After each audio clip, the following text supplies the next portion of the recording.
Oke, lanjut ke nomor 29. Di sini soalnya, di antara senyawa berikut yang merupakan produk dari skema reaksi berikut adalah, jadi kita lihat pada soal ini, yang merupakan pereaksi utama, yaitu senyawa yang ini, yang dimana pereaksi utama ini dia merupakan isopropil benzen. Jadi senyawa ini dia merupakan isopropil benzen, yang nantinya isopropil benzen ini akan melalui 3 tahapan reaksi yang akan menghasilkan produk akhir, dan produk akhir itu seperti apa itu yang ditanyakan. Jadi isopropil benzen ini akan melalui 3 tahapan reaksi. Yang pertama, reagen untuk reaksi pertama, untuk tahap reaksi pertama yang ini, reagen untuk tahapan reaksi kedua yang ini, dan yang ini merupakan reagen untuk tahapan pada reaksi yang ketiga. Jadi untuk tahapan reaksi yang pertama, yaitu isopropil benzen, dia direaksikan dengan reagen asil klorida. Jadi yang ini namanya asil klorida, dan juga dia direaksikan dengan AlCl3. Jadi jika isopropil benzen direaksikan dengan asil klorida dan AlCl3, maka reaksi yang terjadi yaitu reaksi asilasi Friedel-Crafts. Jadi reaksi yang terjadi yaitu reaksi asilasi Friedel-Crafts. Jadi ulang, jika isopropil benzen direaksikan dengan reagen yang berupa asil klorida dan juga AlCl3, maka reaksi yang terjadi yaitu namanya reaksi asilasi Friedel-Crafts. Di mana pembahasannya di selanjutnya. Jadi jika reaksi asilasi Friedel-Crafts itu, maka yang bagian yang ini nih. Jadi untuk reaksi yang ini, untuk bagian yang ini. Jadi untuk bagian yang ini, dia yang akan masuk sebagai substituen dari cincin benzen. Jadi untuk bagian produknya yang bagian isopropil ini dia tetap, sedangkan yang menjadi substituen berikutnya yaitu bagian yang ini, yang di dalam kolom merah.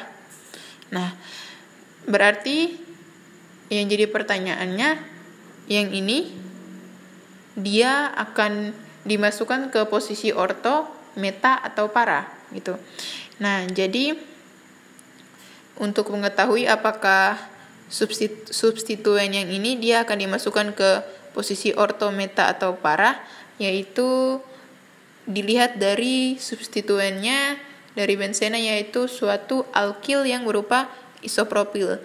Jadi karena isopropil dia merupakan pengarah orto atau para, jadi dikarenakan ada isopropil pada benzen, maka isopropil ini dia merupakan pengarah orto atau para, dan juga isopropil ini dia senyawanya cukup sterik dikarenakan dia itu bercabang, sehingga kemungkinan dia masuk ke posisi orto itu cukup kecil. Sehingga dia itu akan masuk ke posisi para. Berarti posisi para kan substituennya pada nomor 1 dan 4, sehingga produk pada tahap reaksi pertama yaitu seperti gini.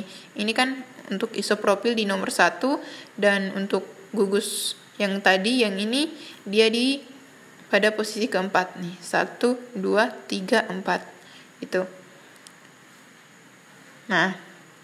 Jadi ini untuk produk pada tahap pertama. Untuk produk pada tahap kedua, selanjutnya untuk tahap kedua berarti senyawa produk pada tahap pertama yang ini dia bereaksi lagi dengan CH3 2 kali NH yang merupakan, jadi CH3 2 kali NH ini dia merupakan amina sekunder. Jadi untuk reaksi kedua, produk pertama ini dia direaksikan dengan amina sekunder yang berupa CH3 2 kali NH. Jadi produk pertama ini dia memiliki gugus karbonil. Gugus karbonil itu yang mana? Ini. Nah, karena produk pertama ini dia memiliki gugus karbonil, sehingga apabila gugus karbonil ini dia bertemu dengan amina sekunder, maka akan terjadi reaksi pembentukan N-amina.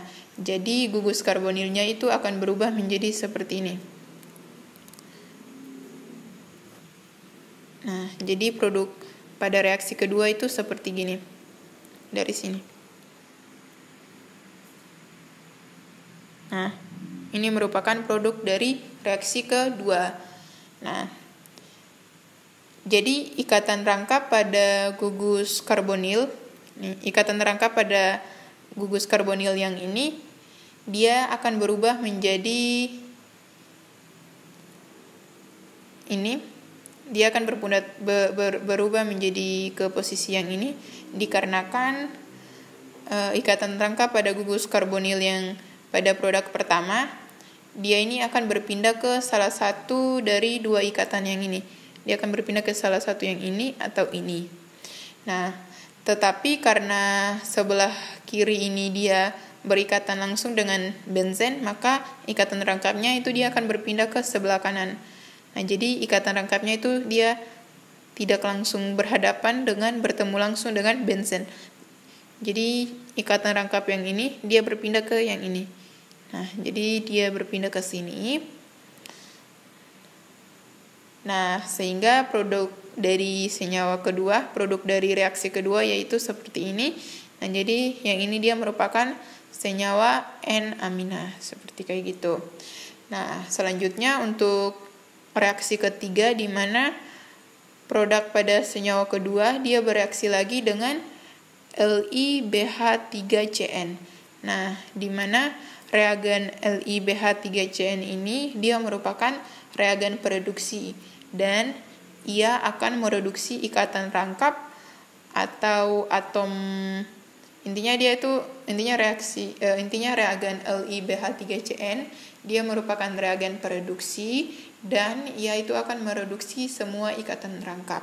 Nah, ikatan rangkap yang dimaksudkan di sini berarti terdapat misal kayak ada karbonil dan juga terdapat nih, karena di sini dia akan mereduksi pada senyawa pada hasil reaksi kedua, sehingga dia itu akan mereduksi yang namanya senyawa pada N-amina.